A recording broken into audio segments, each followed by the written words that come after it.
Welcome everyone to another episode of the Kamper Report. We're back after like a week and a half with Aaron from 49ers First Takes. Go check him out. Really cool content. I found him through Rob Shue as well. And so, I mean, just a really cool dude, fun dude to watch, fun dude to listen to. So go check out his podcast. How are you doing today, Aaron?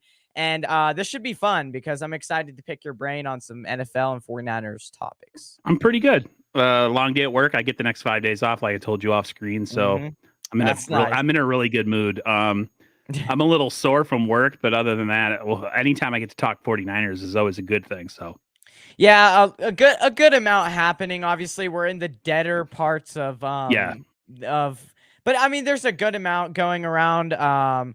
So we have some things to discuss. I mean, let's get right into it. So the first topic that we have, and this is, I don't think this was part of the title, but the first topic that we have, and again, this is the biggest question mark for the 49ers. This team they have a lot of good pieces. They have the deepest wide receiver room that we've seen in a few years. Yeah. But this is the first thing, and this is the biggest question mark, that really one of the only question marks, or one of the few question marks that they have on their team. What is the offensive line, obviously. And so my question to you is, what is your ideal starting five for the O-line, ideal starting five offensive linemen for the 49ers? Because I think they're going to, again, they drafted some players. They drafted two guys. They're adding depth, but there's still some things along the line. There's good, not great players, So what are your ideal starting five for the 49ers offensive line? I can tell you right now, I really don't want to see Mike McGlinchey at the right tackle position. Yeah. But what's your take on that? Unfortunately, I think if he's healthy, he's going to start this year. He's good in the run game. His pass blocking has never been one of his strengths, unfortunately. Of course, Trent Williams on the other side. I mean, that's a lock, right? Yeah, absolutely. The 5,000, I don't know how heavy elephants are, but the elephant in the room is Aaron Banks and what we're going to get. There's a lot of camp talk that he looks better. He looks more muscular. He's transitioned fat into muscle. He looks quicker. I always thought a lot of people were talking like last year, like, well, what are the reasons? I always say that like sometimes guys come out of college and they have that college body. And right. They need to get into an NFL weight room with NFL trainers and NFL strength and conditioning. And I think part of his issue was that the fact that he's going to, I think, play at his projected left guard position, which is what he played in college. I think is huge. I hope that's where they end up sticking him. I hope he does well, honestly. You can't keep everybody. Laken Tomlinson is consistent and, healthy as he always was. You're not going to pay a left guard, a boatload of money. And he wasn't like elite level to even with that too. So, and then you look at center.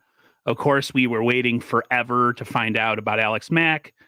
I kind of knew he was going to retire. Once I heard he got married and he was in Ireland and all that stuff. And he was, listen, I'm 42 years old. He's like in his late 30s, dude. Once you get married and you want to settle down and have a family, like after a while, I don't blame him. So I kind of knew he was going to go. So did Jake Brendel was kind of like the guy that everybody's kind of floating out there, of course. I know my guy, Jesse Naylor wants JC Treader, free agent, center. I think he played for the Browns. Yeah. Or there's the guy from the Panthers that tore his ACL last year. I can't remember his name, but he was also pretty good because he's been to a few Pro Bowls as well. So go ahead. But that's just a name. That's there was one center from the Panthers. I can't remember his name, but I'll look him up right now. The 49ers love Jake Brendel more than I think a lot of us do. Yeah. People like at least inside the building, and they're like kind of low key excited for him. So, and then of course, right guard, I think if you had to put a gun in my head and ask me who it would be, I think it's probably going to be Jalen Moore. Right seems guard. to be the consensus. So no Brunskill. I hope not. Really? I don't like Brunskill. I am not a Brunskill guy. Interesting. He probably listen, if Jalen Moore gets beat out by Brunskill at right guard, what does that say about Jalen Moore? So I'm pulling for Jalen Moore just because True. he's a young guy, he's cheap, and I want to see. He played well at times last year, and then he struggled a little bit at offensive tackle.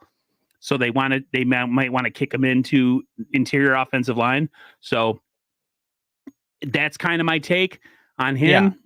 Brunskill is like the safe pick because he's experienced with the team and he knows he's played on the offensive line for a couple of years. So, and then of course, like you said, McGlinchey. So my starting five would be Trent Williams, Aaron Banks, Jake Brendel, Jalen Moore, Mike McGlinchey. Interesting. I think, I said this in my last show. I think, honestly, the 49ers are going to wait till training camp because they really have no money to sign a guy right now. So if they were to get a center, I think they're going to wait till training camp. And if they don't, and if they put Jake Brendel, there's going to be news coming out. They're going to try to sell us on Jake Brendel. That's what they do with every player. So whether he's good or not, they're going to try to sell us. But I'm not completely sure that Jake Brendel is going to start. Maybe he will, but I think that really time is on their side because with the whole Jimmy Garoppolo thing, and I think they're just going to wait. And I think the whole center thing plus Jimmy Garoppolo is all going to tie in. As soon as he goes, maybe they start shopping or looking for centers. But yeah, they're going to try to sell us on the Jake Brendel thing. Honestly, I'm saying right guard is Daniel Brunskill. I mean, again, he knows the system and he is, I think he's going to be I think they know him and they're very comfortable with him. So I think Daniel Brunskill is the safe thing. Now, so that's center. I'm not sure with the center, but for right now, I guess you could say it's what's his name? Right guard? No, center. Center would be Brendel, right. Okay. So, but then right tackle, this is where it gets interesting. Right tackle, I really actually want to see School. Really? Because he did good 2019. Like, if he heals back from that ACL injury, I think he could be pretty good, And the thing is the 49ers drafted guys, and now they have depth. They have School. Jalen Moore could even slide over to the right tackle position. So, I think there's going to be a healthy competition. I really think you should give either one of those guys a shot over Mike McGlinchey. But it really, with School, it depends what his ACL looks like. But there's a lot of different guys that you could slide to right tackle. And then obviously Trent Williams, no doubt about that. Left tackle, you could see Jalen Moore there as well. Aaron Banks, I'm not sure about that, but Aaron Banks, Jalen Moore, those are two guys that could compete. Or there's obviously there's McKivitz as well. So that's true. They have a bunch of depth players that I feel like they have a bunch of backups, but they don't have a bunch of starters. Yes, exactly. Exactly. So it's going to be interesting because they have like you said, bunch of backups, not a bunch of starters, but there's depth that we know. And the one thing the 49ers have done differently this year with the offensive line is they have they at least drafted two. I think the year before they only drafted one, I believe. No, they drafted two as well. I think they drafted two. More. I think somebody said that their draft layout or not layout, their the way what they picked is almost identical to the year before. Yeah. Interesting. Okay. But I wouldn't rule out Burford either, at right tackle. That's right. I forgot about Spencer Burford. Burford, not bad. He has some length. I don't know. I was a fan of them getting the guy to start at right guard. I think what was his name? From Kentucky. His name escapes me right now. I was so bad with the draft this year. I did not follow the right tackle from Kentucky. He was really good, not great in pass protection, but he dropped to the 4th round, I believe, and I think they picked Burford over him. So that was a very interesting. Darian Kennard. There we go, Darian Kennard. There you go. I remember him. So I was a big fan of him as well. But probably at this point, Trent Williams, Aaron Banks, maybe is Jake Brendel. And then I would say Daniel Brunskill, and I really want to see School there. I really do, because he played pretty well in 2019. He did. I don't know. Maybe he recovered. I'm not a big School fan. Really? Okay. Yeah, he just doesn't impress me. He's serviceable, I think he's a good backup. I just seeing him as a starter at right tackle. I think if McGlinchey comes in healthy, and from Really? what all the reports are that he feels really good, he actually was ahead of schedule. I know he just got. I think he just got married too, or engaged. I don't know what's going on. Everybody's getting Yeah. married and engaged. It's weird, man. This is such a question mark for such a good team. Yeah. And with the young quarterback, the last thing you want is questions on the offensive line. I mean, we're lucky that the kid can move, Lance, Yeah. and he could kind of make time, but I don't care how mobile you are. I don't care how athletic Yeah. you are. You Look take at enough Russell hits, Wilson. right? You take enough hits, you're going to get hurt. So Yeah. it's going to be interesting. I don't know. Behind the scenes, they might have a different answer, and they might have an Right. answer already, and they just like us fans to just sit here and pontificate what we think it's going to be, and Yeah. not really know. But if I, like you said, like I know I'm not a big McGlinchey fan either, especially in the pass game. He's a really good run blocker, though. Right. Yeah, that's true. I don't think you re-sign. Like he's not gonna. I think they picked up his 5th year, but I hope a guy like Burford or Yeah. like you said, someone. I hope someone eventually can Pops out, move. Really steps up. Yeah. Maybe and takes that role. Maybe not this. Maybe they do enough this training camp to say, okay, next after this season or whatever, we can move on from McGlinchey and we could slide said player to right tackle. So we'll see, man. It like training camp. We got what, about a month now. Yeah. I don't. It's funny. I don't like rushing training camp up because Right. I love the summer. Yeah. So if you training camp's end of July, so that Training means camp means school for me. right. So, Training yeah. camp means August is Nah. coming. Hey, dude, I still at 42 when it hits fall hate the feeling they get when I had to go back to school. I get my schedule. Yeah. I'd go shopping for clothes. Oh, it was the worst. I Yeah. still get that. Like, I still have dreams that I'm in high school, which is weird because I'm old. So yeah, I know the feeling that school feeling. Like today, where I live in New York. It was like unseasonably cool. It felt like fall, and I was like, "When is football starting today?" Oh, wait a minute, it's June. So totally Yeah. understand you on that one. Well, and I mean, yeah, that's true as well. But getting back to the offensive line, that's another thing that I was going to say. Like, I think the 49ers are going to, they're the guys that they drafted for this year Yeah, might also be grooming for next year when they yeah, maybe don't have as many of these, or Mike McGlinchey's definitely gone next, or I think gone next year. So that's a good point that you make there as well. yeah. Yeah, Like I if mean, they step up in this offseason. yeah. The Niners almost take a college football approach, like a red shirt, like where they draft for the future. Which some people say, oh, how can you do that? Like, you're not good enough to draft for the future. You need to draft players that can help you right now. But I mean, the Niners core is really strong. They're really talented. So Right. I can understand. And, that's just the way the Niners are. They're not the Rams. They do Yeah. things differently. They're like a farm team. They're like a Major League Baseball team with a really good farm system. You Yeah. draft for the future, and then you move on from the high price guy, and maybe the guy that you bring in is better or not, but I mean, that's how you keep a good core roster. You can't pay everybody. Yeah. So you have to be frugal.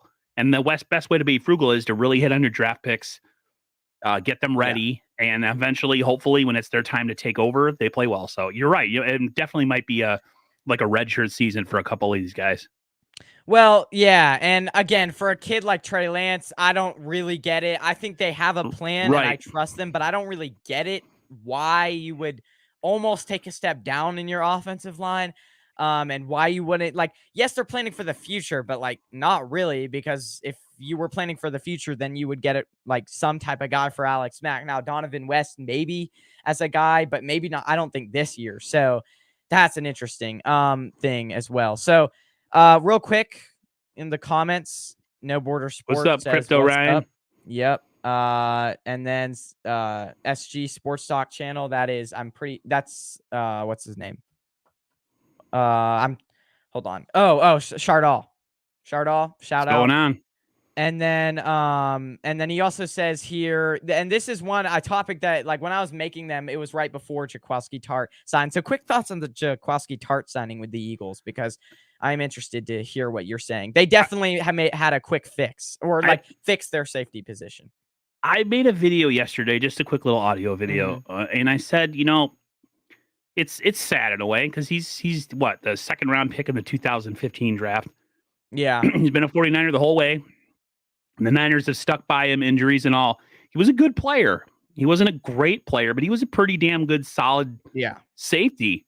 And he played with Ward, I think, going back to high school. So, but it's the NFL. They were grooming Hufanga, it looks like, to be the man this year. I'm still a little bit sketchy on Hufanga because of his lack of his ability in the pass game.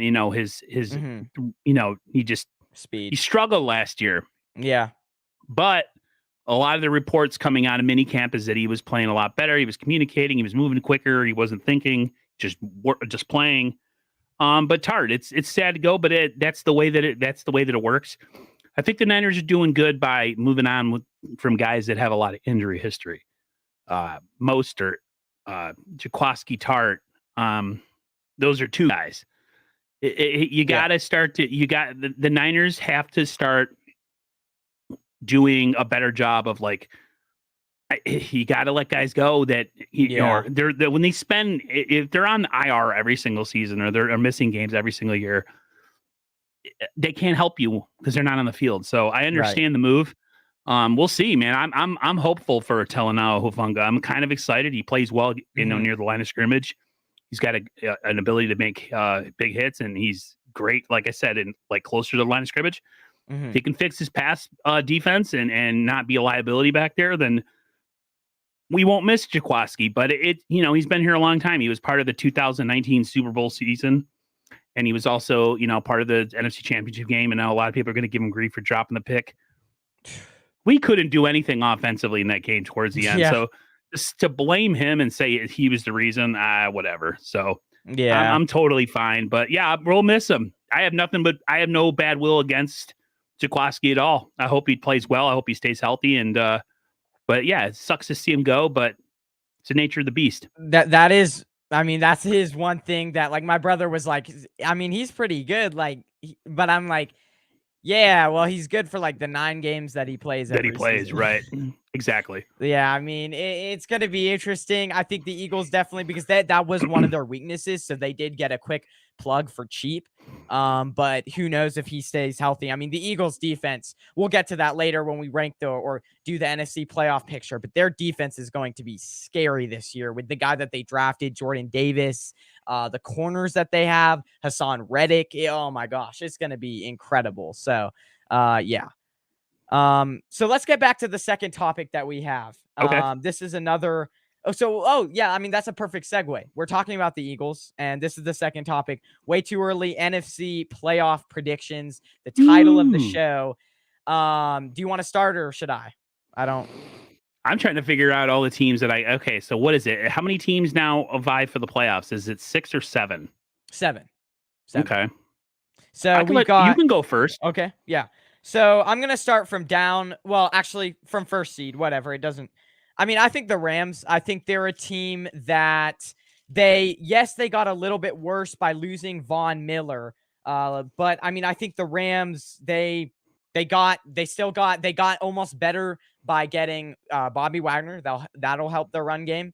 They had a pretty good draft. I don't think they had a first round pick, but they had like a lot of picks in the later rounds. So pretty good draft there.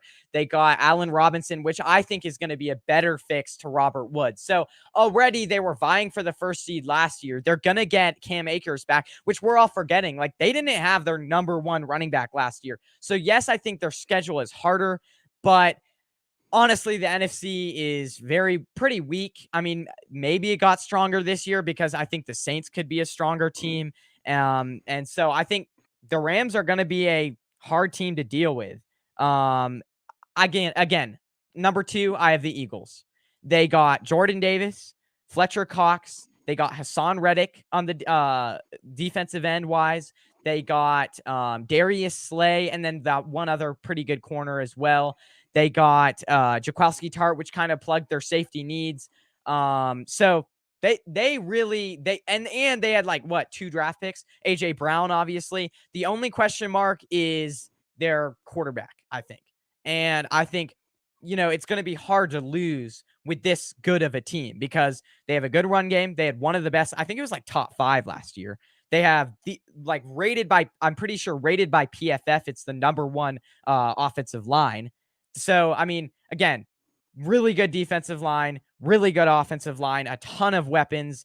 Got AJ Brown. They had 2 first-round picks this year, just loaded up completely. So it could be like the Browns in 2019, but I see this team.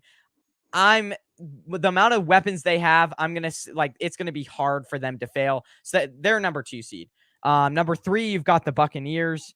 I think, they've got Tom Brady coming back. They also got Russell Gage, which was a solid player for this Falcons as well. So Russell Gage, and that's an upgrade over whoever they had at slot already. So, and then they had a lot of people come back. They always have Leonard Fournette, which I'm a huge fan of. So that's number 3. Number 4, Packers. I think the Packers are still going to win the division, but we'll talk about this, I think, in the next topic, but I really a lot of their offense ran through Devontae Adams. And now that he's gone, they really don't have. They have the Watson guy from NDSU. They have Adam Lazard, but I think obviously they're going to probably run the ball more this year with AJ Dillon. They're going to go to more of a running attack. But I think Aaron Rodgers, yes, he's a great quarterback, but he's getting 1 year older. It's just a fact of it. And they got slightly stronger in the defense, but the receiving core got definitely a lot worse. So you can make the argument that, maybe they'll be good this year, but 1 year older with Aaron Rodgers, their defense, got better because they got the Quay Walker guy, but who knows? I think they're number 4. Number 5, 49ers. We've talked about them a ton. They've got a lot of question marks, but deepest wide receiver room, very deep wide receiver room, good running attack, almost a deeper running attack. I think it's a deeper running attack. Their defense, I think, if everything works out, is going to be really good. And then 6 is the Saints. Surprisingly, they got better receivers. Chris Olave. They got, what's his name? Jarvis Landry as well. If Michael Thomas can stay healthy, that's a guy right there. So plus the guys that they had last year, I think they had the number 1 guy. I can't remember his name, but he was really good. So, they've gotten pretty, they have a lot of question marks. Their coach is a big one because he's a new coach, no Sean Payton. But if that works out, then you're looking at, I think, what's his name? Jameis Winston coming back.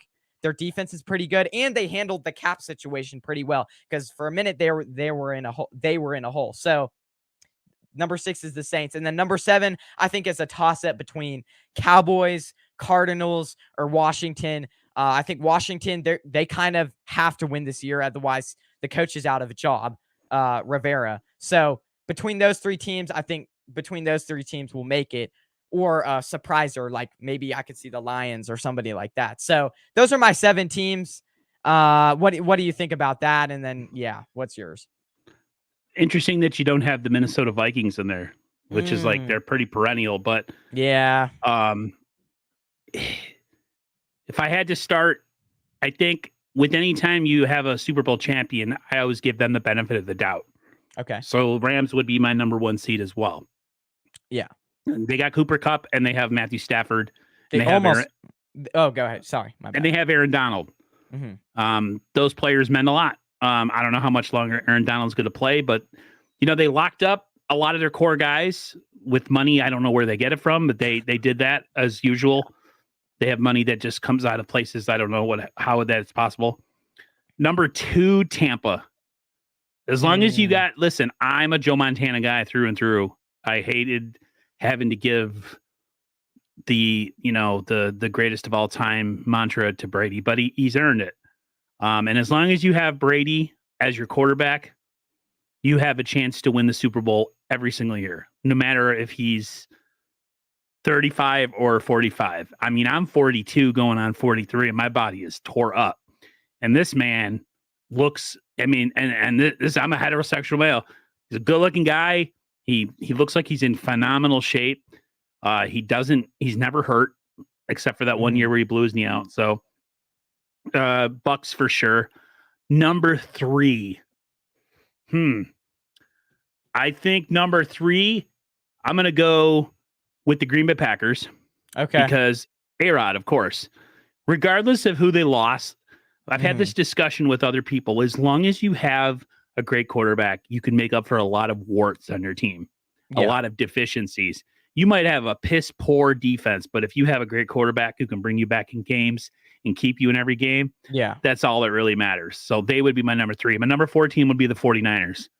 I think the 49ers, I'd have them higher. Okay. Yeah. So it's, let's see. I went. Is that possible? The 4th seed? Yeah. Because there's 4 division winners. Oh, that's right. That's right. That's how they rank it now. Yeah. I'm just going by based on. Yeah, rankings. Yeah, you're good. Keep going. I'm just going base 1 to 7. I'm not really going by I'm not going by seeding. Okay. You're good. Niners, my biggest question mark is Trey Lance, if he is the guy. Right. I mean, I think he's going to be great, but there's definitely going to be some bumps in the road this year. He's a young quarterback. Look how Trevor Lawrence did. Look how Zach Wilson did last year. Look how Justin Fields did at times. I expect the same from Trey. I think Trey's got a better supporting cast around him. You have a guy like Kittle, if he can stay healthy, a guy like Debo, eventually, if he gets re-signed, Ayuk, Danny Gray. They got some players. Some players. The Niners are not bereft of talent. The Niners' biggest issue has always been health. Health. It sucks, man. I want to say the Niners Super Bowl or bust, but you got to be realistic. The Niners have a tough schedule this year. I mean, it's tough, which is weird that every time we're good, it's like everybody else has to be good. We can never have a year where we're really good and everybody else sucks as far as the teams that we play. No, it's always got to be the most difficult road to the Super Bowl. It can't be easy. So it's not like the Patriots back in the day when they always had an automatic 6 wins every single year. So in the AFC East, number 5, I'm going to go Minnesota Vikings. Okay. They're in it every year. I don't know how they just seem to be there. I mean, you can say what you want about Kirk Cousins, but he gets the job done year after year. Yeah. They have, I forget their receiver. Oh my God. Minnesota Vikings, Justin Jefferson. Adam Thielen. He's and Adam Thielen. Fantastic wide receiver core. Their defense is always solid, so I don't see that changing whatsoever. It's weird. Like you said, you kind of put them out, but they're there every year, and until they're not, then I'm gonna keep putting them there. So I think that's 5, right? 5, yeah. So my last 2. I'm going to go the Dallas Cowboys at 6. Dallas is really good. You're putting them over Philly? Damn. Yeah. Well, because they've got a better quarterback. I think their quarterback is better than Philly's right now. Terrible coach, though. So. Oh, the coach he's horrendous. Absolutely horrendous. Yeah. That's the problem we have when we have these recycled coaches. Yeah. And different and new guys don't get a shot. They just he's horrendous. You know what he Flores is? Should get the job over. He's a puppet. He's a puppet. He's like he's just a mouthpiece. The real coach of that team is still the owner, and it always will be until he's no longer alive. Just like when who ran the Raiders? Was it the coach or was it Al Davis? It was Al Davis. So. Yeah, I think so. No, what I mean, his voice was over all other voices because he's the owner. Right. So yeah, they'll be my who did I just pick? I forgot. So you got the Minnesota Vikings at 5, Dallas at 6. My number 7 team will be. Trying to think. This is just based on rankings, okay? This isn't based on playoff seeding. I don't think Arizona's going to do it this year. I just don't see them. They lost a lot of edge rusher, a lot of defense. That was their strength last year, was their D line, and they lost I think they lost J.J. Watt, Hassan Reddick. They lost Chandler Jones. Like, yeah, they're a rough team for sure. I think my last pick, and I'm just going to throw a team out there because I should have done my homework on this. No, but yeah, you're good. You're totally fine. I'm going to go the Washington Redskins. Okay. Washington Commanders. Yeah. Excuse me, the Washington Commanders. Yeah. Well, oh no, that's totally fine. I still call them that too. I don't know. I think it's gonna be close. Like, I think the Eagles could have that like effect that the Browns did in 2019, where they completely bust. Again, their coach hasn't proven much, and if their quarterback doesn't work out, then they will be a complete, in total. They have a really good defense. The Washington Command. I'm gonna say it again. Yes, they do. They do. Terry McLaurin, of course. It's just a matter of quarterback play. I even forget who is their quarter. Carson Wentz and Heineke always is like the savior. He's funny. I have a soft spot for the Washington Commanders because Heineke, like, he's always the guy that starts as a backup and finishes as a starter. So right. That's hilarious. He's sneaky good for some reason. Yeah. Why he's not the starter and why they just didn't keep him there. But I mean, if you have the ability in the offseason to Carson Wentz, though, man, I don't know. Yeah, he always plays well against the 49ers, but he sucks against everybody else. Yeah. It's tough, man. It's so hard to make these predictions right now because so much can change during training camp and preseason with injuries. Everything. Yeah. My biggest issue with the Niners is always injuries. I hate projecting because, like, losing someone like Nick Bosa, that changes everything. So don't play anybody in the preseason and protect all your best players until week 1, and then everything will be fine. I mean, that's what the 49ers have taken much more of an approach, much more of a conservative approach this year, because they're obviously resting a lot more of their guys. The practices aren't as good as well. So that's our rankings. Let's quickly head into the chat. Rohan, big fan of you. So am I. Shout out to him. Good guy. He is a human computer. I love that dude. He's so good. Amin. One of the young guys like you. I love Amin Adreem. Yeah. It's been a while. I gotta touch base with him. It's been a long time. Man. Yeah, it's been a while for me too as well. I don't remember the last time I talked to him. Anyways, so let's get to the third topic here. Let's see here. So we're talking about the Packers, Aaron Rodgers, and he, again, and everything, like, analysts rank them number 5. Like, analysts were ranking them, number 5. I looked at an ESPN article and they were ranked number 5. I honestly think that's a little bit too high. I think they're going to still win their division because it's pretty weak, but I really do not think they're going to do I don't know. I mean, I don't think they're going to be as good of a team. They lost Devontae Adams, who I said was the main part of their offense.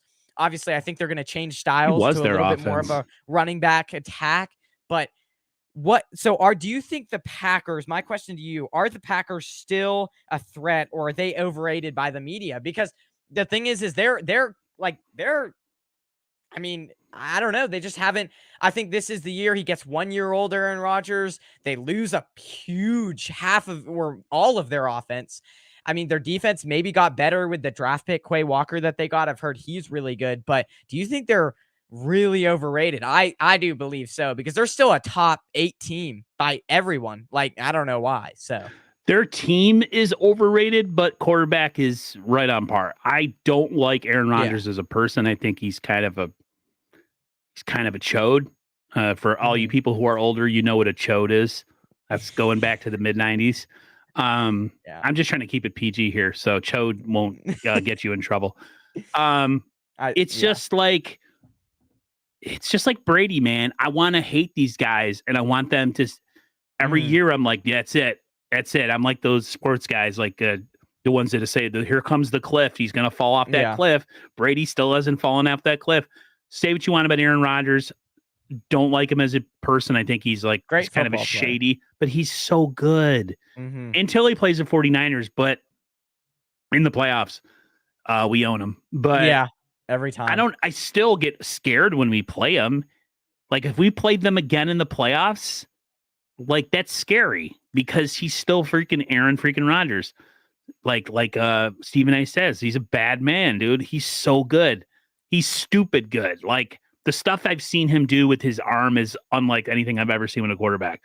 Right. So as a team, I think it's tough, man, because he is their quarterback. Therefore, he is part of the team. So I think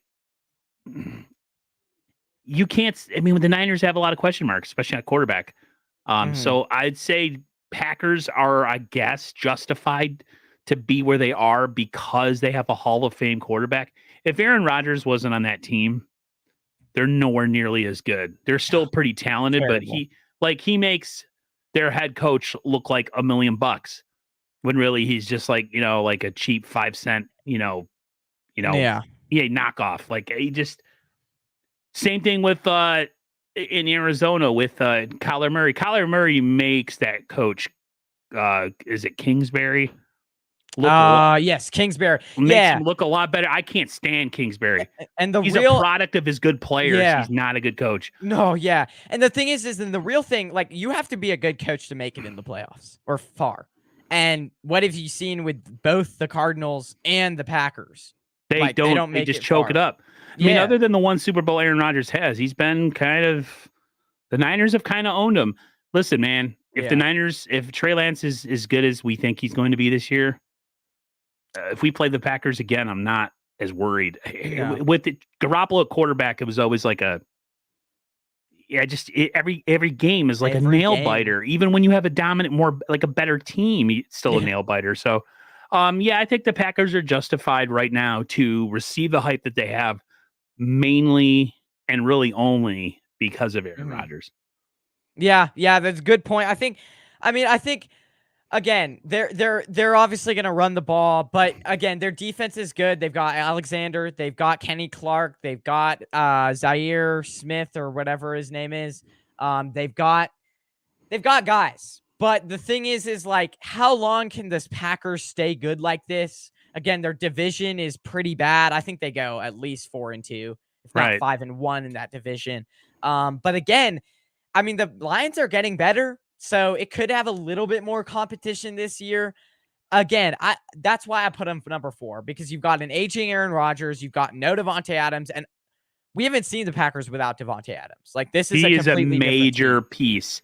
That's kind of where I struggle, because if this was any other team missing Davante Adams, I think it would affect them more. Aaron Rodgers, I want to say it's gonna affect him in a negative way, but until I watch the evidence this year, I still got to go with his past accomplishments and kind of like rate him with what I've seen up until this point. He may very well have this man wanted so much money that he sacrificed his number one weapon. So karma's on him. And if they have a rough season this year, it's on Aaron Rodgers, because if he wouldn't have been such a selfish guy to take all that money, they could have figured out a way. But $50 million a year. I mean, again, I think it's football players are getting like, I get it's a dangerous stupid sport, pay, but it's ridiculous. It's gonna get like baseball soon, where guys are gonna get like $400 million contracts. And I mean, we'll get to the defensive line because we have a topic about that later. Real quick into the chat, criminally undersubbed. I mean, thank you. I need to work on that. I need to sit down one day and really figure out how to get my SEO and things like that up. And then we have I'm not sure what he's talking about here, who he's talking about. Maybe he's talking about Aaron Rodgers. He's probably we have that. It's like we have a show in the works that's failing to get off the ground because no one is ever available all at the same time, or we think we're going to be, and then it just doesn't work out. So I think he was referring that he's been doing some editing. He's kind of like my de facto kind of like editing guy, and I'll explain to you in the future, or maybe off stream, exactly what's going on. I don't want to take up your stream with my stuff. Okay. Yeah, I was just wondering, like, what is he talking about? But anyways, continuing. Yeah, I think they're still going to be a pretty solid team, but again, what we've seen with I think paid quarterbacks, they're always I feel like always mediocre. Like they're always not like the Chiefs, yeah, they're great, but like I feel like the Chiefs are now going to hit this stage where they're not going to be amazing anymore. Like as soon as you can have a high paid quarterback, and he's not the type of guy, Aaron Rodgers, to restructure his contract like Patrick Mahomes does or Or Tom Brady Brady all does. those years. So Brady always restructured to keep a yeah, Super Bowl team going. so they're going to be mediocre. They're going to make the playoffs, but I really don't see them making far Probably a into the one and playoffs. done. Yeah. Yeah. So, I mean, that's just how it is. And without Devontae Adams, just constantly feed the ball. I don't Dude, know. I swear to God, I've watched games where like he literally all he does is throw to Devontae Adams. It's like, Yeah. really? You have Yeah. other guys, you know. And they also lost MVS, Yeah, they Marquez had. Valdez-Scantling. Yeah, I think he went to Kansas City, right? So, yeah, he did. Him They're and actually yeah, go ahead. Kansas City's going to have some receivers. They have him and Juju Smith-Schuster. Yeah. That'll be interesting. They They lose Tyreek and they gain two. They're still Tyreek is. Mhm. My brother's a Dolphins fan. Mhm. Man, that's going to be a fast team if they stay healthy with Mostert and Tyreek. Woo wee! That'd be like a Yeah. track meet every week. I'm Yeah. afraid to play them because I don't know if any of our corners can stick with Oh, them yeah, still. that's right. We do Ah, play with them. Ooh. That is gonna be rough, and it's interesting going back to the Chiefs real quick because they kinda restyled their offense as well. yeah, they Like kind of. Oh, sorry. oh, no, you're good. They kinda, they got bigger, and I think that's a good thing because I think they realized, maybe we can they're trying a different style. Like, it didn't work last year with the speed. Maybe we can get bigger, and maybe it'll work this year with the, different receivers that we have. They have a lot more variety now. Like, not it used to be just speed. Now they have variety because they have Hardman and they have, so they're gonna be an interesting team to watch as well. I'm excited for them. Their offense might change as far as Kelsey because Kelsey he had a lot of room to work over the middle because of what Mhm. Tyreek did over the top. So it'd be interesting to see if Kelsey. I think he'll still be great, but I wonder if Mhm. his production changes just slightly with Mhm. not Tyreek Hill to take the cover or take the coverage deep and have him have such open Yeah. field underneath. Right, right. Okay, so anything else to say on the Packers, or can we do No, you want go to right. move We can on? move Yeah. right on. Okay, so let's get to the fourth one. Do you think it's ridiculous for the NFC to pay? We were talking about this just a second ago. Do you think it's ridiculous for the NFC to pay defensive linemen QB money? The reason why I bring this topic up is because Aaron Donald is now getting paid like 32 million a year. It's crazy. And then Nick Bosa in a year will be, I don't think they're going to pay him this year, but in a year, Nick Bosa is going to be getting paid like 35 million, 34 million. Basically, it's going to be crazy. I don't want to see it. But do you think it's really like a criminal? I think it's ridiculous. It is getting ridiculous.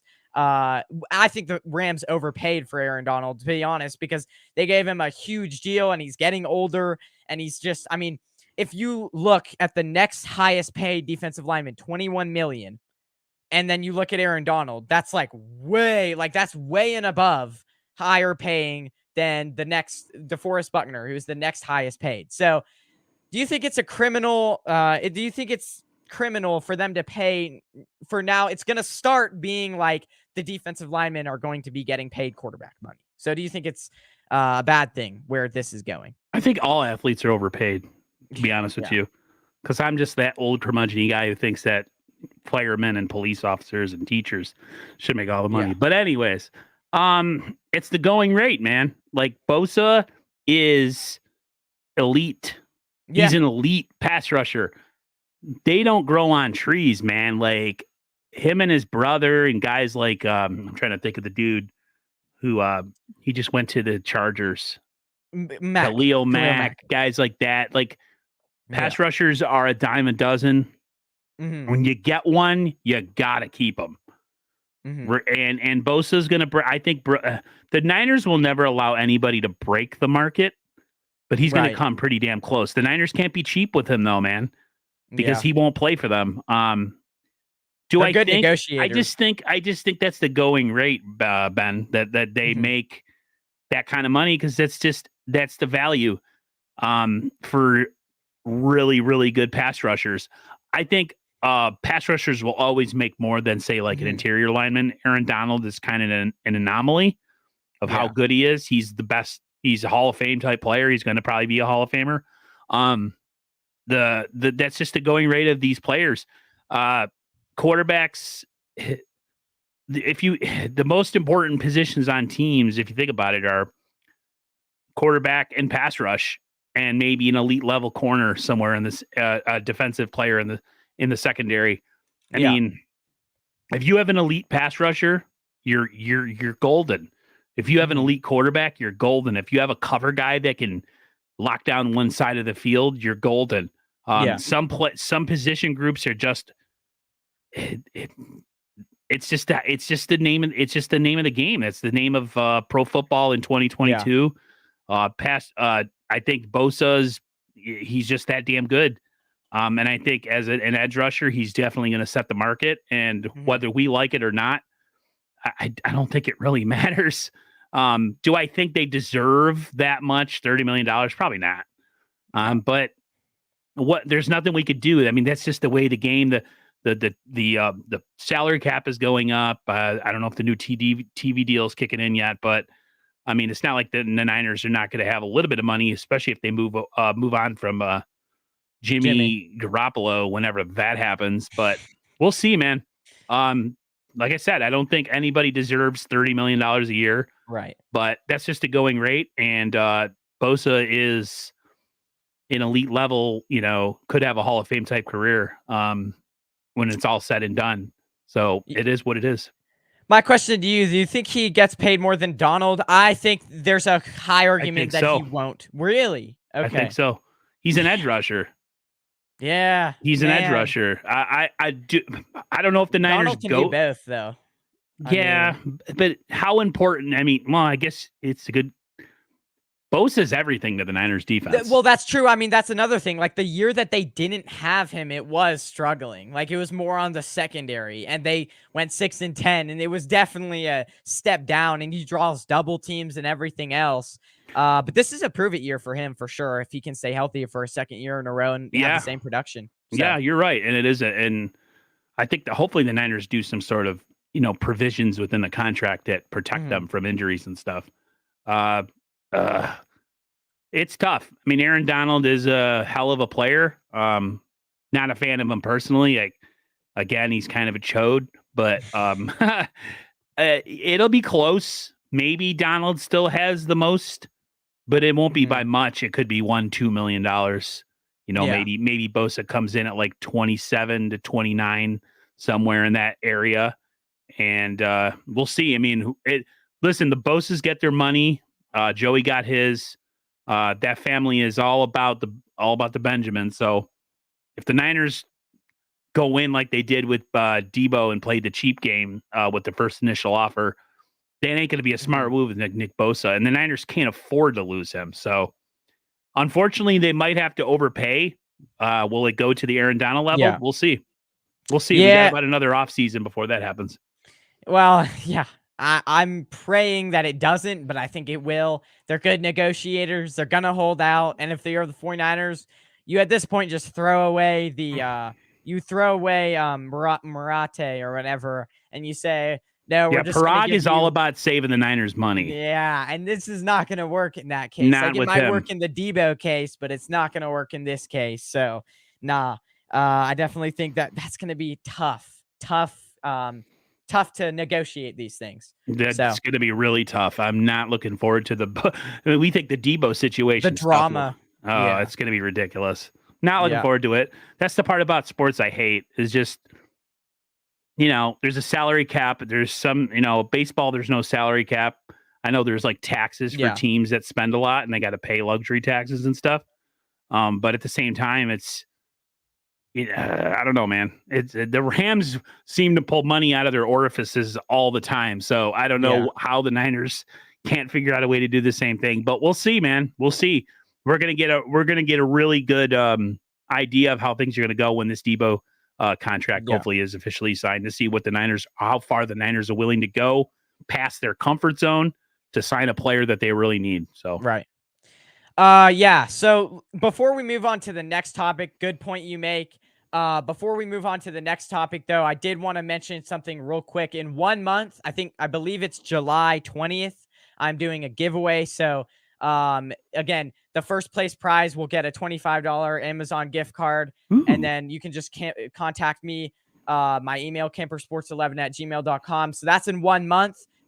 More of the details are in the description. Second place prize will get I believe a $15 49ers tumbler mug. So go check that Nice. out in a few days. It's going to be eligible to enter because I don't think it's opened up yet, but just want to quickly alert you guys on that giveaway in about a month. And then go check that out. Link in the description. Just trying to get my channel more out there, so figured this would be a good way to do it. But yeah, moving on to the next topic. What will the order, and this is an interesting one because I believe this running back room is very deep this year. What will the order of the 49ers running back depth chart look like week 1?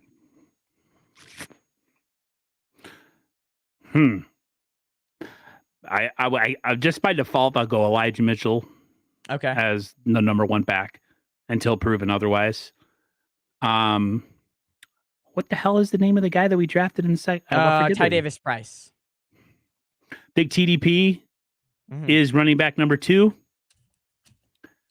Man, it's tough because we have Jeff Wilson Jr.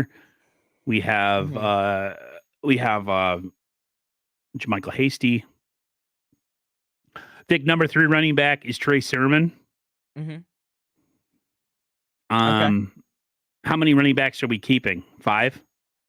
How many did we get last? Believe last year is 4, but maybe this year 5. I think we're gonna keep 6 receivers though. So okay, so it would be Mitchell, TDP, Sermon, and Jeff Wilson Jr. What about the Mason kid? Do you think they switch? Because I feel like TDP kind of is the same as Wilson. Like, it's tough because Mason is Mason is a undrafted free agent. Yeah. Am I right? You kind of have to keep the guys that you drafted. Yeah, you might. Wilson. It's Wilson's tough. a good receiving back though. Wilson's TDP's so brutally physical the way he runs the ball. Yeah. The Mason's going to really have to have a camp where he shows that he's as durable and as effective. I'm a big Jeff Wilson Jr. fan, like huge. I always talk about him when my brother will come in and watch bits of 49ers games with me. I'm always like a big Jeff Wilson Jr. guy. So based off my affinity for him, I'll say Mitchell, TDP, Sermon, and Wilson, Jeff Wilson Jr. I could see them cutting Wilson, but again, the one point that I didn't think of before is TDP supposedly isn't a good receiving back. And who do you have is that this receiving dynamic after that? I think you have to keep TDP because he's a guy that you drafted. And if you cut him or you put him on the practice squad, I feel like it'd be a big blow. 2 years in a row, you have 2 third-round running backs that don't pan out. No. Sermon, I think they're going to keep him. They have to. And then, Mason that you could store on the practice squad. I mean, who knows? There's a lot of, again, I think Mason, if you cut him, he's going to get picked up by another team because a lot of teams each year are looking at the 49ers running back room to see, oh, is this guy good? Because it's a deep room, they're cutting good guys every year for the running back. So Mason is a guy that you might have to cut, even though he's really good. I've heard some good things from OTAs and everything else, but as training camp goes along, you can maybe they'll start to figure it out. I hope that Mason, I don't know. Do you think Mason maybe makes the practice squad this year? No, because again, I don't think so. I think any team is going to look at the 49ers running back room and really they're going to have a lot of, since it's always really deep, they always make tough cuts. I don't think so. I'm not a big fan of Hasty. If the Niners move on from Hasty, I'm fine with that. I've seen enough of him. He doesn't really do anything that really jumps out at me. He's kind of shifty and quick, but he's another guy that just can't stay physically on the field for some reason. So he really is he's of no use if you can't stay on the field, then what good are you? So yeah, it's a deep running back room. I think it's deeper than last year. And again, we always say that, and then we get a bunch of guys hurt. So yeah.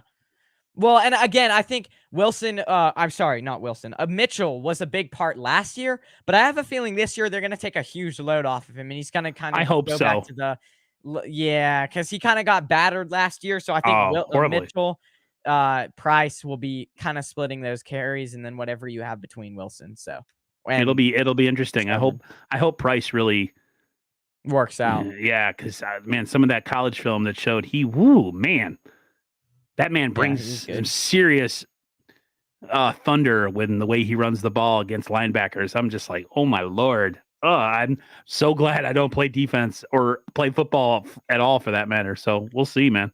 It's funny because the 49ers every year they somehow find a way, or not find a way, but like they get injured every year. And then but they always like come back the year deeper, they kind of learn from that. I believe it was 2020 year when they had JaMychal Hasty running the ball. So they learn and they got better.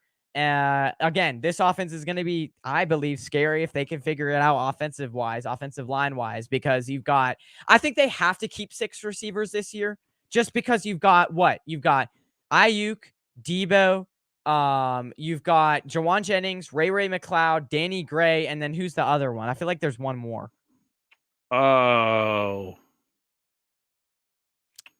I feel like there's one more that's going to stand out. Hold on. There's 2 guys that they brought in as free agents.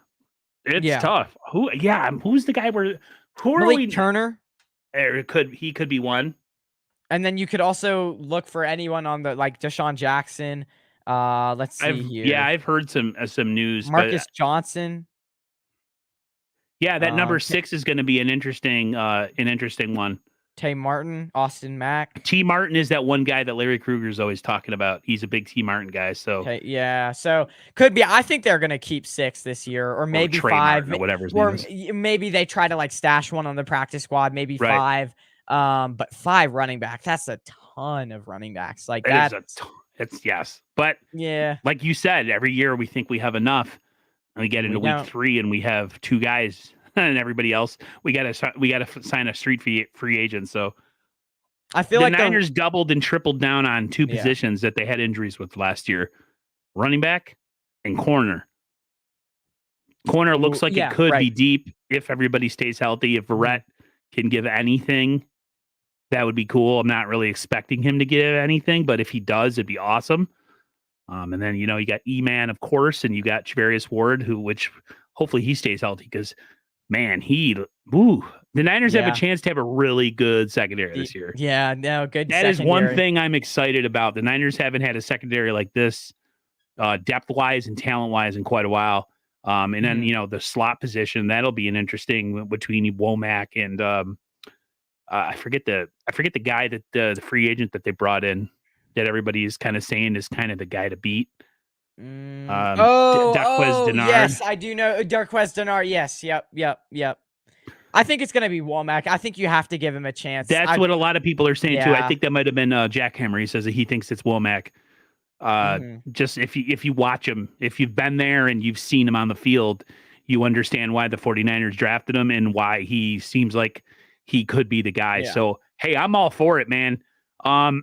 As good as Kwan was, he struggled in recent years. Yeah. And he couldn't stay healthy. So and we got torched by freaking Cooper Kupp. So we need somebody that can smack him around at the line of scrimmage. So hopefully one of those guys are the guys, but we'll see. Yep. So this has been a lot of fun. Yeah. Aaron from 49ers First Takes. Go check out his channel. This has been Aaron. This has been a lot of fun. Oh, yeah. It's good to talk to first-time guests, always Absolutely. Hearing their opinion, always getting new opinions.